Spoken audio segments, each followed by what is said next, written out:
नमस्कार, मैं हूं योगेश चक्रवर्ती और आप देख रहे हैं रैड नेटवर्क। बिहार विधानसभा चुनाव की तैयारियां तमाम दल जो है बहुत ही मुस्तैदी से कर रहे हैं और अपनी अपनी बिसात जो है बिछाने में जुटे हुए हैं। खास करके जाति की बिसात। कहते हैं बिहार में बेटी और वोट जात को ही दिया जाता है। ऐसे में अति पिछड़ा वर्ग का वोट का काफ़ी महत्व है और हमारे साथ हैं आरजेडी अति पिछड़ा प्रकोष्ठ के प्रदेश अध्यक्ष रामबली चंद्रवंशी जी, जो एमएलसी भी हैं और शिक्षाविद भी हैं। सर, ये बताइए कि नीतीश कुमार जी अति पिछड़ा के सबसे बड़े नेता खुद को बताते हैं। दूसरी तरफ लालू जी कहते हैं कि हम जो है लोगों को जागरूक करने का काम किए, गरीबों के मसीहा गिने जाते हैं लालू जी। तो कौन है सबसे बड़ा नेता अति पिछड़े का, आपकी नज़र में क्या है? देखिए, पिछड़ों के, अति पिछड़ों के, दलितों के, बेजुबानों के सबके नेता आदरणीय लालू प्रसाद जी हैं थे। 1990 के दशक में इनका पदार्पण हुआ था तो बिहार में एक मजबूत स्थिति सामाजिक न्याय की बनी थी। लगा था कि रोटी जो है उलट गया था तवा पर। पहले सामंतों का और फासिस्ट शक्तियों का सत्ता पर कब्जा था, सामंती तत्वों का। लेकिन लालू जी के जब सत्ता आई तो लोगों को पहली बार लगा कि सत्ता आम लोगों के बीच में आ गई है। और लालू जी बाज़ाब्ता स्टेज पर कलेक्टर को बुला करके लोगों से कहते थे कि कहो कि तुम नौकरशाह हो, मालिक जनता है। तो जनता के मालिक होने का एहसास अगर किसी ने कराया तो लालू यादव थे। एक गरीब गुरबा को जिसके पैर में चप्पल नहीं थी, फटे हुए कुर्ते थे, उसको कार्यालय में बीडीओ के यहाँ, सीओ के यहाँ, डीएम के यहाँ, एसपी के यहाँ घुसने का अगर अधिकार जबान दिया तो उस व्यक्ति का नाम लालू यादव था। लालू यादव ने कुछ कालखंड में थोड़ी सी कमियां आई ज़रूर, उसके वजह से नीतीश कुमार जी का ये ब्रेक मिला। और नीतीश कुमार जी ने का ब्रेक का एक सबसे बड़ा कारण था बिहार में पंचायती राज चुनाव। बिहार में पंचायती राज चुनाव में नीतीश कुमार जी ने आरक्षण दे दिया। लालू जी के समय में यह हाई कोर्ट से फैसला हुआ था आरक्षण के सवाल पर, तो लालू जी चाहते थे कि और फेडरल स्टेट की भूमिका में आकर के आरक्षण के प्रतिशत और बढ़ावें। उसी क्रम में ही चले गए दिल्ली एसएलपी में, सुप्रीम कोर्ट। और सुप्रीम कोर्ट में जाने के वजह से वो मामला लटक गया संविधान पीठ में और नीतीश कुमार जी ने कंडीशनल शर्त भर करके कि मैं हाई कोर्ट का फैसला मानूंगा, और आकर के इन्होंने आरक्षण पंचायत में दिया। और पंचायत में आरक्षण का प्रतिफल है कि 2005 के जो स्थिति थी वो बदल गई और सारे अति पिछड़ा वर्ग के लोगों को लगा कि कर्पूरी ठाकुर के बाद सबसे बड़ा कोई मसीहा है तो अति पिछड़ा वर्ग का नीतीश कुमार है। इसलिए कि पहले तो नौकरियों में आरक्षण था, तो नौकरी में आरक्षण अति पिछड़ा वर्ग के लोगों के बारे में सर्टेन लोग जानते थे। लेकिन जब पंचायत में आरक्षण मिला अति पिछड़ा वर्ग का और पिछड़ा वर्ग का नहीं मिला, हाईकोर्ट के फैसला के आलोक में, इसमें नीतीश जी की कहीं कोई भूमिका नहीं थी। नीतीश जी का भूमिका यही थी कि उसको उन्होंने कार्यान्वित कराने का काम किया, हाईकोर्ट का जो फैसला था। और लालू जी के टाइम में 2001 में जो पंचायत के चुनाव हुए उसमें कोई आरक्षण नहीं था। यहाँ तक कि एकल पदों पर शेड्यूल कास्ट का भी आरक्षण नहीं था। हरिजन आदिवासी जो हैं, शेड्यूल कास्ट और शेड्यूल ट्राइब्स, उनका भी आरक्षण सिंगल एकल पदों के नाम पर आरक्षण नहीं था। और नीतीश जी के राज में जब 2005 में जब आरक्षण इन्होंने दिया, चुनाव कराया, तो उसमें काफ़ी संख्या में चेयरमैन बने, प्रमुख बने, मुखिया बने, सरपंच बने, वार्ड मेंबर बने। तो वार्ड मेंबर जो सबसे छोटा इकाई होती है पंचायत की, उस इकाई तक ये अति पिछड़ा की सीट है। अति पिछड़ा के कौन कौन जातियाँ आती है ये मैंने पूरा प्रचलित हो गया बिहार के अंदर, और इसका देने का श्रेय गया नीतीश कुमार को। लालू जी कुछ टिकट भी कम करते गए, कुछ सत्ता में भागीदारी भी कम करते गए थे, इसका भी थोड़ा सा धीरे धीरे था। लेकिन अभी जो 2020 की बात आप कर रहे हैं कि 2020 में लालू जी के बाद हमारे नेता आदरणीय तेजस्वी प्रसाद यादव जो हुए, इन्होंने इसकी भरपाई की है। और भरपाई ही नहीं की, पिछले मैं बता दूं कि चुनाव में 2015 के चुनाव में अति पिछड़ा वर्ग के लोगों को 4-5 टिकट मिला था, और इस बार के चुनाव में अभी सैंपल जो मिले हैं विधिवत प्रकाशित की जाएगी आंकड़ा, लेकिन 25 और 26 ये हम लोग को सीट मिला अति पिछड़ा वर्ग का। तो ये 25-26 सीट मतलब सोचिए कि 6 गुना सीटें मिली पिछले बार की अपेक्षा से। और नीतीश कुमार जो अपने को अति पिछड़ों का मसीहा कहने का जो दम भरते थे या स्वयं भी नेता कहलाते थे, आज उन्होंने 18 पर जा कर के सिमट गया। तो 18 नीतीश कुमार जी गए और हम 25-26 गए। तो आप ये तुलना कर सकते हैं। बाकी जो रही पार्टियां कांग्रेस और भाजपा और ये वगैरह वगैरह, तो अति पिछड़ा वर्ग की डिफिनेशन भी नहीं बढ़िया से जानती है, तो अति पिछड़ा की राजनीति करने की बात तो दूर रही। इसलिए आज पुनः तेजस्वी जी के नेतृत्व में वह खोई हुई जो हमारा फोर्स था अति पिछड़ा वर्ग का, उसको इन्होंने प्राप्त किया है। और इसका बहुत जल्दी प्रेस कॉन्फ्रेंस के माध्यम से तेजस्वी जी बताएंगे, तो पूरे बिहार के लोगों को और अति पिछड़ा वर्ग के लोगों में यह संदेश जाएगा और अति पिछड़ा वर्ग पुनः राष्ट्रीय जनता दल के साथ भारी संख्या में लोग जुड़ेंगे और आदरणीय नेता हमारे तेजस्वी प्रसाद यादव को मुख्यमंत्री बनाने का काम करेंगे।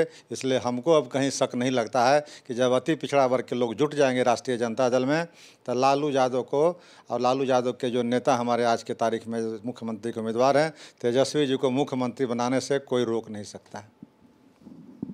जिस तरह से कहा जाता है कि सबसे बड़ी जो आबादी है वो अति पिछड़ों की है और इन्हीं का वोट जो है वो निर्णायक होता है। आपने कहा कि तेजस्वी यादव ने समीकरण बदला है, चीज़ें को बदली है, जो गलतियां हुई थी उसे ठीक किया गया है और आपने 25 से 26 लोगों को टिकट भी दिया है इस बार चुनाव में। क्या लगता है कि जो आपने टिकट दिया इसका असर होगा?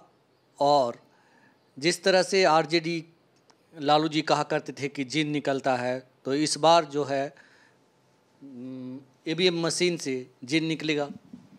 बिल्कुल आपने सही कहा कि अति पिछड़ा वर्ग जिधर चाहता है उधर, जिधर जाता है उधर सत्ता बनती है। अति पिछड़ा वर्ग की भूमिका बहुत ही सत्ता के लिए निर्णायक है।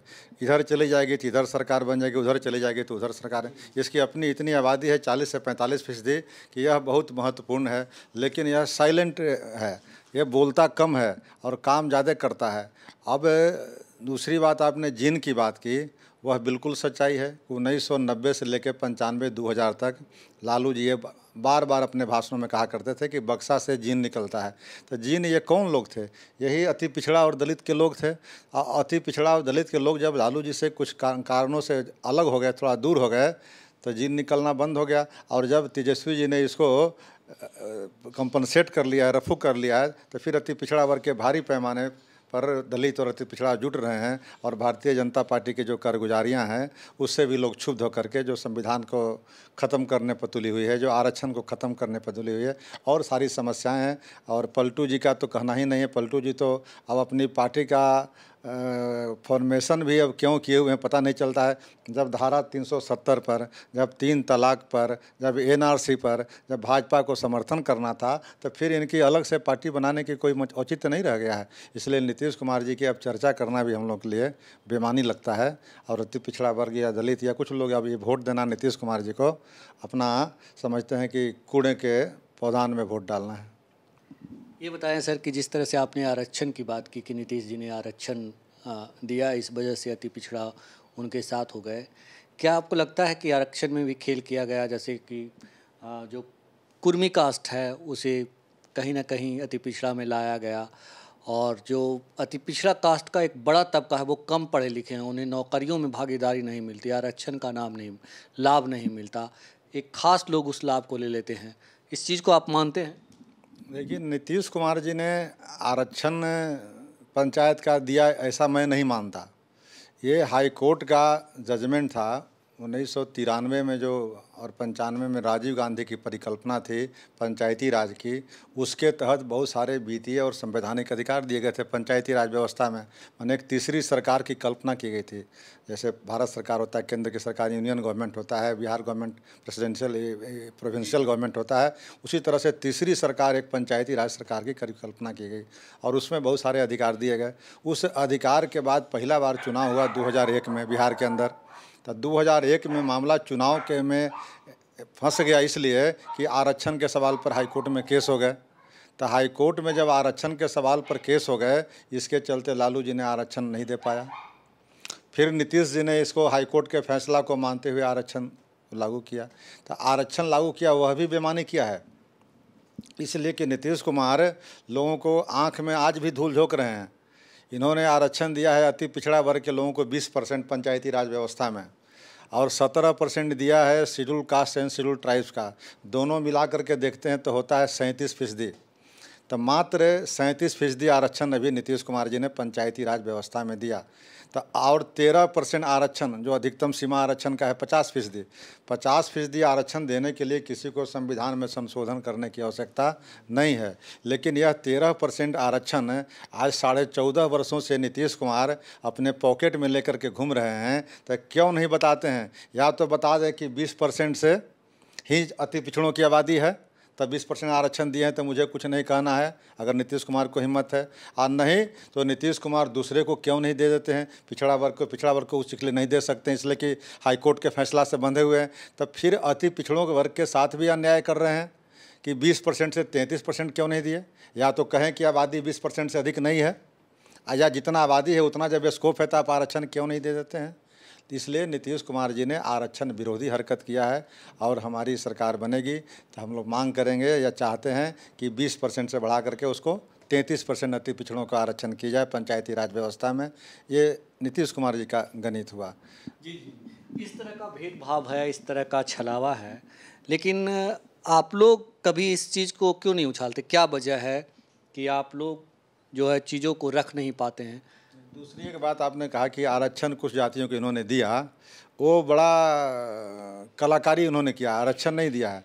जैसे आपको बता दूं, तांती ततवा पटवा जो है एक जाति है, जाति का बखान होता है खतियान में।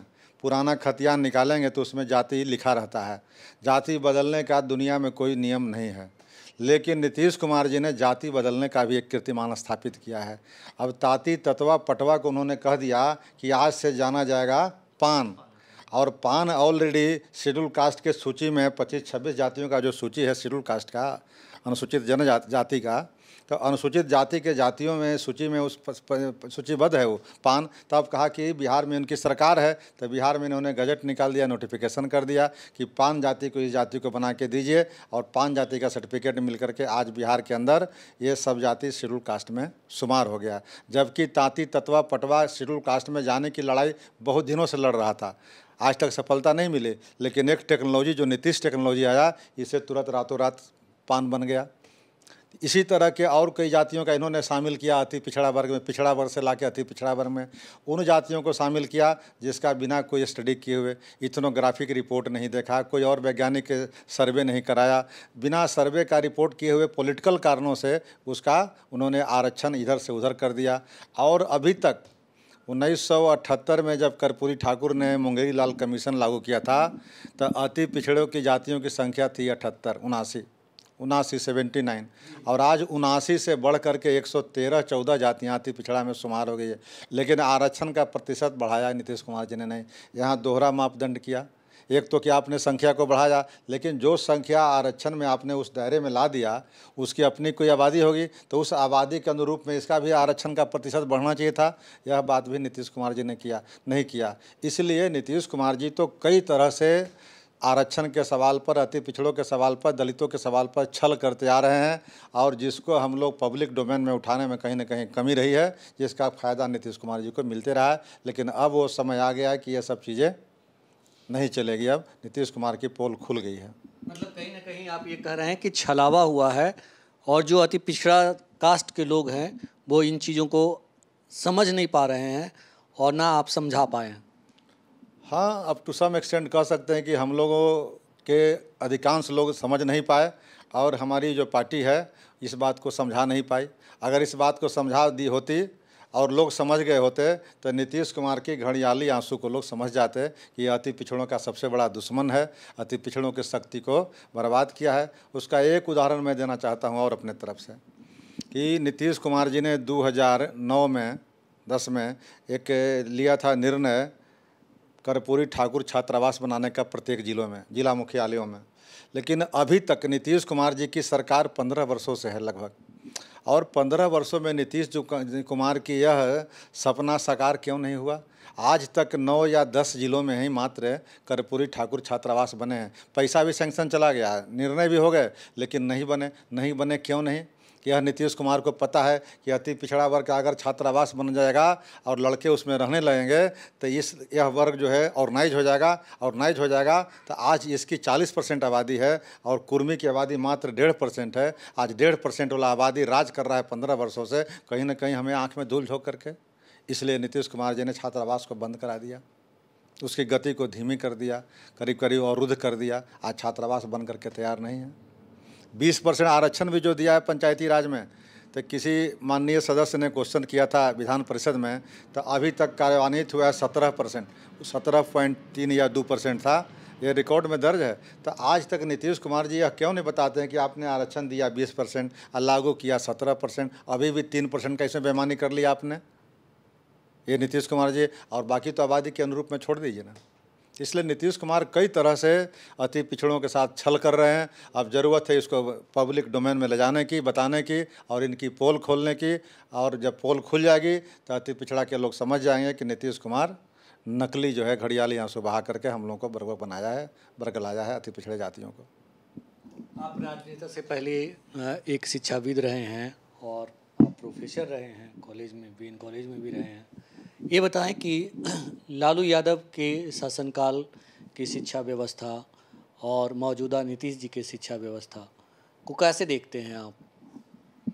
देखिए, लालू जी के राज में शिक्षा व्यवस्था, विधि व्यवस्था थोड़ी सी ज़रूर खराब हो गई थी, लेकिन लालू जी ने जो काम किया था, एक क्रांतिकारी जो साइलेंट रिवॉल्यूशन हुआ था, जिसको हम कह सकते हैं कि बिना खून बहाए हुए क्रांति हुई थी, वह क्रांति हुआ था। उस क्रांति को बहुत बड़ी चीज़ें हुई थी, सामाजिक न्याय की आने वाला सदियों तक लालू यादव जाने जाएंगे।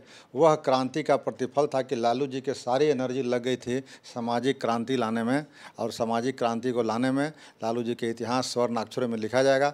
इसलिए दूसरे चीज़ों पर उन्होंने ध्यान नहीं दिया था। लेकिन आप शिक्षा की बात किया तो लालू जी के ही राज में जो शिक्षक बहाल किए गए थे बिहार लोक सेवा आयोग के द्वारा, प्राथमिक विद्यालय के शिक्षक, ये 3 लाख 4 लाख जो शिक्षक बहाल किए गए थे 2.5 लाख से ऊपर, वो शिक्षक ही आज तक बिहार की ये इज्जत रखे हुए हैं शिक्षकों का। नहीं तो नीतीश राज्य में जो बहाली हुई है शिक्षकों का 4.25 लाख के आसपास, वो नियोजित शिक्षक कहलाते हैं। कॉन्ट्रैक्ट पर शिक्षक बहाल किया इन्होंने, और कॉन्ट्रैक्ट पर शिक्षक बहाल करने का नतीजा क्या हुआ कि एक ही विद्यालय में एक ही डिग्री ले करके एक ही पढ़ाई करने वाले 2 शिक्षक है, एक का तनख्वाह मिलता है 30,000 20,000 और एक का तनख्वाह मिलता है 60,000।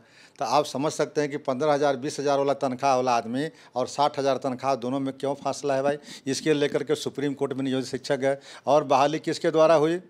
पंचायत प्रतिनिधियों के द्वारा, कभी मुखिया के द्वारा, जिला परिषद के द्वारा, प्रमुख, तो यानी कि गुणवत्ता से कंप्रोमाइज़ किया गया और पैसा कम दिए गए। एक में 3 कहा गया, एक शिक्षक बहाल करने में जितना पैसा लगता है उतना 3 शिक्षक। परिणाम क्या हुआ कि गुणवत्तापूर्ण शिक्षा नहीं रहे। बिल्डिंग बने नीतीश जी के राज में, लेकिन शिक्षक नहीं बने और बढ़िया, और शिक्षक की गुणवत्ता भी नहीं रही, संख्या भी नहीं रही।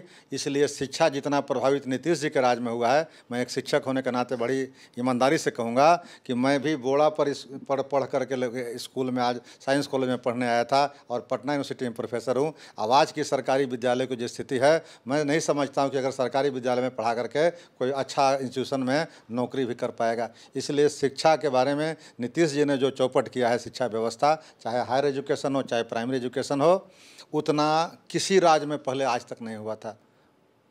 ये मैं दावे के साथ। और कहीं ना कहीं इससे सबसे ज़्यादा जो प्रभावित है वो गरीब तबका है, अति पिछड़ा वर्ग के लोग प्रभावित हैं।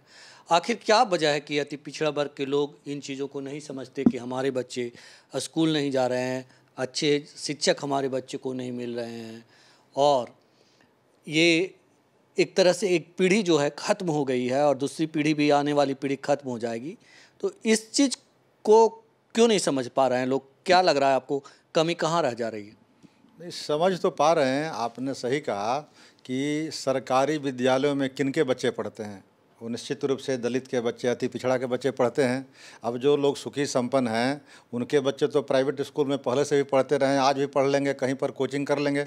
लेकिन जिनकी आमदनी कम है और जिनकी संख्या बहुत ज़्यादा है, उन्हीं के बच्चे सरकारी विद्यालयों में पढ़ते थे। और सरकारी विद्यालयों को इन्होंने चौपट कर दिया नीतीश कुमार जी ने, इस तरह के शिक्षा की व्यवस्था करके, इस तरह से शिक्षकों की बहाली। आपने कभी सुना है कि शिक्षक की बहाली कॉन्ट्रैक्ट पर हो, ठेका पर हो? और पंचायती प्रतिनिधियों के द्वारा हो, जिसका खामियाजा क्या भुगतना पड़ रहा है। आज भी बहाली करने के बाद विजिलेंस चल रहा है, जांच चल रहा है हाई कोर्ट के मॉनिटरिंग के द्वारा, लेकिन वह विजिलेंस जांच भी सफल नहीं हो पाया। क्यों नहीं? कहा कि पहले लोग बहाल होते हैं, उसके बाद कहीं जांच होती है। ऐसा कभी आपने सुना है? पहले जांच होती थी, उसके बाद बहाली होती, नौकरी मिलती थी। लेकिन यहाँ नौकरी पहले कर लिया गया और जाँच बाद में हो जा रहा है। इसका नतीजा क्या हुआ कि जो लोग शिक्षक बहाल हो गए हैं, वो सब लोग लगभग 1 लाख से ऊपर फर्जी प्रमाण पत्र के द्वारा जो बहाल हुए, उनका जो है से बंद है, प्रोफाइल चोरी हो गया, छिपा लिया गया वहाँ पर लोकल पदाधिकारियों के संपर्क से। अब विजिलेंस तबाह है, हाईकोर्ट रोज़ डांटता है, हर बार मॉनिटरिंग होती है 10 दिन 15 दिन पर, और कोई नतीजा सामने नहीं आता है। तो यह किसकी देन है? इतनी बड़ी व्यवस्था को ख़राब करने का काम नीतीश कुमार जी ने किया, और इस बात को जनता अब समझ चुकी है। सिर्फ पब्लिक डोमेन में उतनी बातें नहीं आ रही है जितनी बातें आनी चाहिए थी, इसलिए कि मीडिया पर इनका कब्जा है, अखबारों पर इनका नियंत्रण है, प्रत्यक्ष है परोक्ष है। अखबार में कोई सरकार के विरुद्ध न्यूज देखते हैं कहीं? और सरकार के न्यूज इतना प्रचार होता है जैसे लगता है कि उनके घर से अखबार निकलती है। तो अखबार को जो और मीडिया को जो हम लोग कहते थे कि चौथा स्तंभ है लोकतंत्र का, आज क्या बिहार में दिखाई देता है? बिहार और भारत में तो यह मीडिया जो है और जो प्रिंट मीडिया जो है पूरी तरह से नीतीश कुमार जी के सरकार के कब्जे में है। चाहे वो विज्ञापन के द्वारा हो, चाहे पावर के द्वारा हो, चाहे पैसे के द्वारा, किसी न किसी तरह से मैनिपुलेशन करके मीडिया में वही चीज़ें परोसी जा रही है जो सरकार को अच्छी लगे। जो फैक्ट है वो चीज़ें नहीं आ रही है। आप याद कीजिए लालू जी का ज़माना, लालू जी के विरुद्ध में इतना बड़ी बड़ी बातें अखबार में निकलती थी जब लालू जी सरकार में मुख्यमंत्री हुआ करते थे। और आज क्या है? आज सच बातें भी लिखने के लिए कोई तैयार नहीं है। अगर कोई लिखता है तो उसकी नौकरी चली जाती है। ऐसा मेरे पास एग्जाम्पल 1 2 नहीं, 3 4 5 एग्जाम्पल है कि जिन्होंने अखबार में सही लिखने की कोशिश किया, उनको एडिटर या उनके जो मालिक हैं उनको हटा दिया। अब वो बेचारे उस उम्र के दहलीज पर पड़े हुए हैं जहाँ उनके बेटा बेटी शादी करने के लायक है, पढ़ाई की व्यवस्था करनी है, तो वो पत्रकारिता करेंगे कि अपना सिद्धांत की बात करेंगे, नौकरी और पेशा आय की बात करेंगे, जीविका की बात करेंगे? तो इस तरह की शासन व्यवस्था बाबू नीतीश कुमार जी के द्वारा चल रहा है, जिसका पर्दाफाश अब करीब करीब हो चुका है। इसलिए अभी बिहार में पूरी तरह से एंटी इनकम्बेंसी का शिकार है यह नीतीश कुमार, और सरकार निश्चित रूप से तेजस्वी जी का बनना लगभग तय हो गया है, खाली औपचारिकताएं भर बाकी है। सरकार तेजस्वी जी की बनना तय हो गया है, औपचारिकता बाकी है। आपके नेता तेजस्वी यादव ने 10 लाख जॉब का ऐलान किया है, लेकिन जो आपके विरोधी है वो कहते हैं कि ये जुमला है। विरोधी तो इसलिए जुमला कहते हैं कि इनको ये जुमला कहने की आदत हो गई है। इनके जो प्रधानमंत्री हैं माननीय नरेंद्र मोदी जी, इन्होंने ही चुनाव में वादा किया था, आप लोग भी सुने होंगे, कई आम सभाओं में भी कहा था कि मैं प्रति वर्ष 2 करोड़ लोगों का नौकरी दूंगा। लेकिन आज 2 करोड़ का नौकरी तो उन्होंने नहीं दिया, बल्कि जो नौकरियां पहले से थी उसको भी उन्होंने ख़त्म कर दिया। तो आज बेरोजगारी का आलम सबसे बड़ा समस्या हो गई है। इतनी बड़ी समस्या हो गई है, जो लाभ के रूप में चल रही थी संस्थाएं, उसको इन्होंने क्या किया, प्राइवेटाइजेशन कर दिया है। अब रेलवे से लेकर के BSNL से लेकर के एयर इंडिया से लेकर के कई संस्थाओं का इन्होंने प्राइवेटाइजेशन करके दे दिया है कि उसको प्राइवेट को। सरकार से लेकर जो मुनाफे में संस्थाएं चल रही थी उसको इन्होंने लेकर के कर दिया। तो इससे रोज़गार बढ़ेगा कि घटेगा, ये सब लोग समझ सकते हैं। तो यह सरकार की नीयत जो है, पहले पेंशन बंद कर दिया, फिर रोज़गार के अवसर बंद कर दिया। तो यह सरकार की उसी पैटर्न पर नीतीश कुमार कॉन्ट्रैक्ट पर बहाल करके काम चलाते थे। और जब नीतीश कुमार जी के राज में जब इतना पलायन हो गया कि आज जब कोरोना में लॉकडाउन हुआ तब पता चला कि 42 लाख लोग अप्रवासी मजदूर बिहार में रिकॉर्डेड आए हैं। यहाँ बिहार के अंदर ये 42 लाख लोग का पलायन की मामूली बात है क्या? वो तो रिकॉर्ड में आया, लेकिन इससे और अधिक आंकड़ा भी होगा। तो 42 लाख लोगों को इन्होंने कहा कि हम रोज़गार देंगे। आज आप समझ सकते हैं कि नीतीश कुमार क्या रोज़गार दे सकते हैं। नीतीश कुमार जी की राज जब 2005 में बनी थी, उस समय 17 चीनी मिलें थी बिहार में। उद्योग के नाम पर एक अगर उद्योग कोई था तो वह था चीनी मिल था। तो 17 चीनी मिलें में से आज घट हो गया है 8 और 9 चीनी मिलें रह गई है। तो चीनी मिल को भी इन्होंने मेंटेन नहीं किया 2005 के जो आंकड़ा से। तो उद्योग क्या लगा सकते हैं, ये नौकरी क्या दे सकते हैं, आप समझ सकते हैं। ये जुमला तो बोलते हैं। इसीलिए अब जब हमारे नेता तेजस्वी जी कहते हैं कि मैं 10 लाख लोगों का एक कलम से एक दिन में पहली कैबिनेट में हम नौकरी देंगे, तो इनको नागवार गुजरता है।